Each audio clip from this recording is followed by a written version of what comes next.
دمشق کا یہ بزرگ سردار اپنے قد کاٹ اور اخلاق و کردار کے اعتبار سے عدیم المثال سردار تھا۔ یہ محض شکل و صورت کے اعتبار سے بزرگ نہ تھا، بلکہ قلب و نظر کے اعتبار سے بھی فرشتہ صد انسان تھا۔ اللہ نے اسے جہاں دولت و دنیا سے نوازا تھا، وہاں داد و داعش کا حوصلہ بھی وافر مقدار میں عطا فرمایا تھا۔ اس کے اسی وصف جمیل نے اسے اہل دمشق کی آنکھوں کا تارا بنا دیا تھا، چنانچہ وہ اس پر دل و جان سے فدا ہوتے تھے۔ جب کبھی وہ سفر کے لیے روانہ ہوتا تو بیسوں انسان اسے الوداع کرنے جاتے، اور جب وہ واپس لوٹتا تو انسانوں کا جمع غفیر دیوانہ وار اس کے استقبال کے لیے نکلتا۔ اس کا ڈیرا ہر وقت ملاقاتوں سے بھرا رہتا، اور خداموں اور غلاموں کو ان کی ضیافت سے فرصت ہی نہ ملتی تھی، لیکن اس کی یہ قدر و منزلت اس کے حاسدین کو ایک آنکھ نہ بھاتی، اور انہوں نے امیر المومنین ہارون رشید کے دربار میں یہ بات پہنچا دی کہ دمشق میں بنو امیہ کا ایک بزرگ سردار موجود ہے جو ہزاروں ایکڑ زرعی جاگیر اور سینکڑوں ایکڑ باغات کا مالک ہے۔ اس کے ڈیرے میں صبح شام بڑی رونق اور چہل پہل ہوتی ہے، اور وہ نہایت کشادہ دل اور کشادہ ہاتھ ہے۔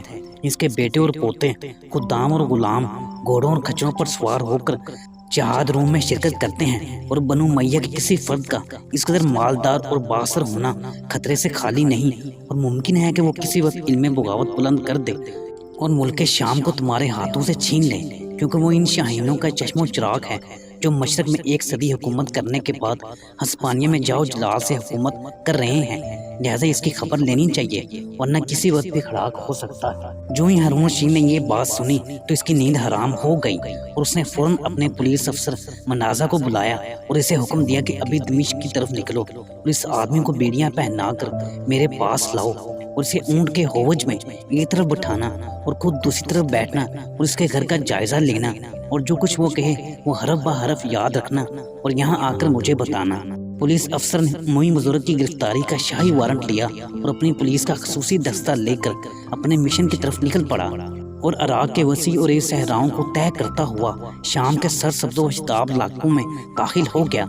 اس راستے میں سے اللہ تعالیٰ کی قدرت کاملہ اور حکمت بالغہ کے بے شمار عجائبات نظر آئے، لیکن اس نے انہیں نظر بھر کر نہ دیکھا، کیونکہ اس کی نظر میں اپنے اہم مشن کی تکمیل پر تھی۔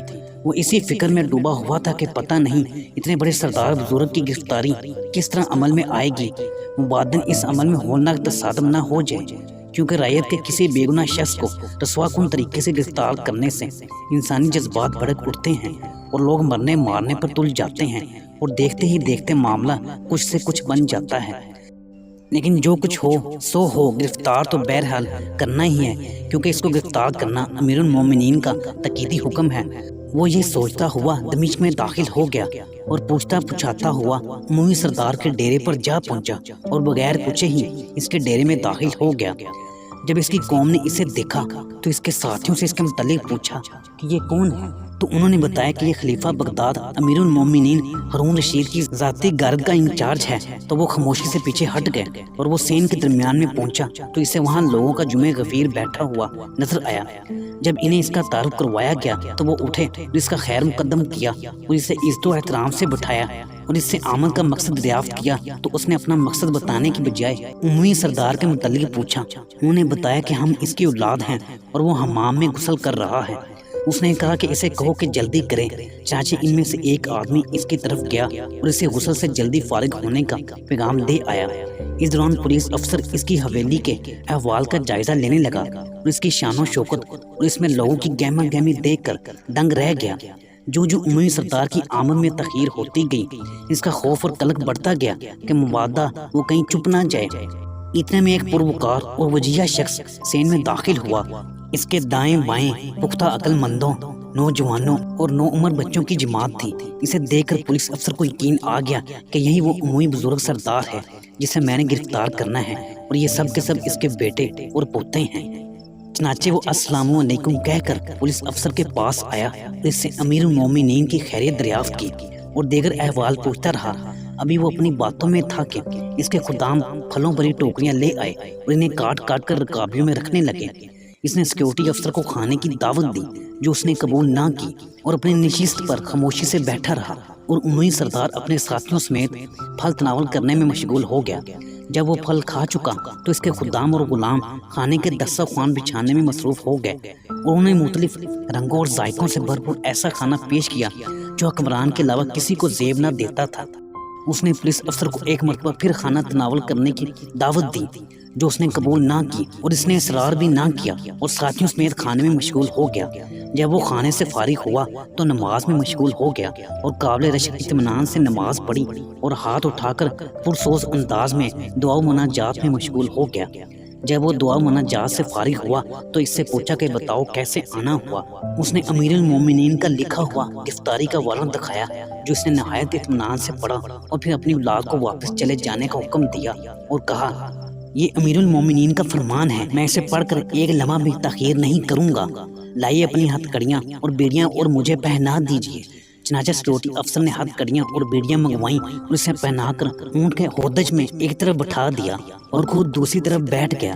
جب وہ اسے لے کر دمشق سے باہر آیا تو وہ خندہ پیشانی سے پولیس افسر سے باتیں کرنے لگا۔ جب وہ گوتا کے باغات میں سے گزرے تو اس نے پولیس افسر سے کہا، یہ باغات دیکھ رہے ہو، انہیں مختلف اقسام کے پھل اور جدا جدا خوشبوؤں اور رنگوں کے پھول ہیں۔ جب وہ اپنے پھلوں اور پھولوں سے بھرے باغات کی تعریف سے فارغ ہوا تو اپنے خیتوں کا حسن اور رنائی بیان کرنے لگا۔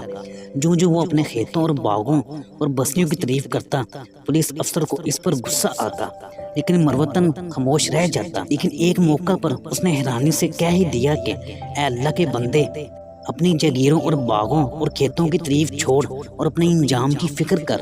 امیر المومنین کو تیری اس مالداری اور اسودہ حالی نے پریشان کر دیا ہے اور اس نے تجھے توہین امیز طریقے سے گرفتار کر کے اپنے سامنے پیش کرنے کا حکم دیا ہے۔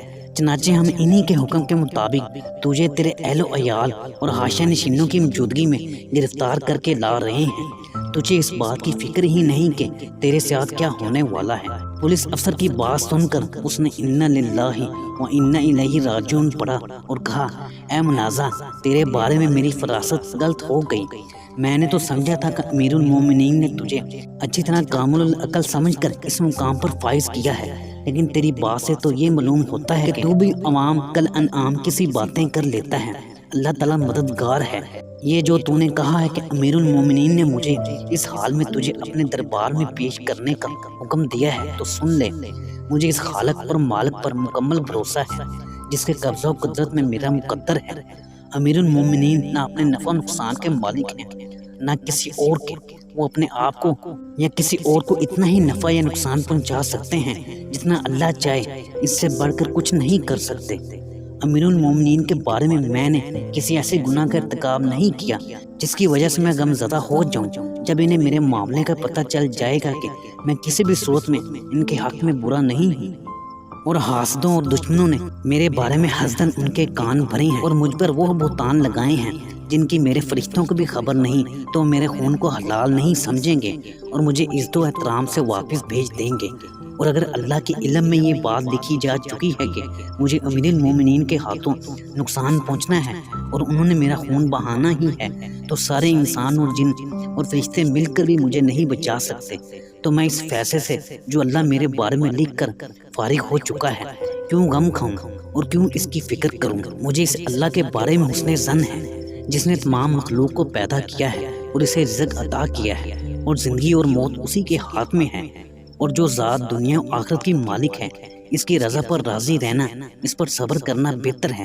اور میں تو سمجھتا تھا کہ تیرا اس بات پر پختہ ایمان ہے، اور اب جب کہ مجھے تیری سمجھداری کا پتہ چل گیا ہے، میں انشاءاللہ امیر المومنین کے سامنے پیش ہونے تک تو اس سے بات نہ کروں گا۔ اس کے بعد بزرگ سردار نے اپنے منہ پر مہر سکوت لگائی اور کوفہ پہنچنے تک سوائے سبحان اللہ، الحمدللہ، لا حول ولا قوت الا باللہ کہتے یا ضروری حاجت کے لیے پانی مانگنے کے اور کوئی بات نہ کی۔ چنانچہ جب پولیس افسر کوفہ میں داخل ہوا اور اسے ایک جگہ پر بیٹھا کر امیر المومنین کے دربار میں پیش ہوا تو اس نے امیر المومنین کو اس کی شرافت و جہت اور مال و دولت کی فراوانی اور اسے گرفتار کرنے اور اسے کوفہ تک لانے کی اول تا آخر کہانی سنائی تو ہارون رشید بول اٹھا، اللہ کی قسم یہ آدمی سچا ہے اور اللہ کی نعمت کی فراوانی کی وجہ محسود ہے، اور اس کے حاسدین نے آتش حسد میں جل کر اس کے بارے بے سروپا باتیں کی ہیں۔ اللہ کی قسم ہم نے بلا وجہ اسے تکلیف دی اور اسے پریشان کیا اور اس کے اہل و عیال کو خوف زدہ کیا۔ اٹھ اور فوراً اس کی ہتھکڑیاں کھول دے اور بیڑیاں اتار دے اور اسے عزت و احترام سے میرے پاس لا۔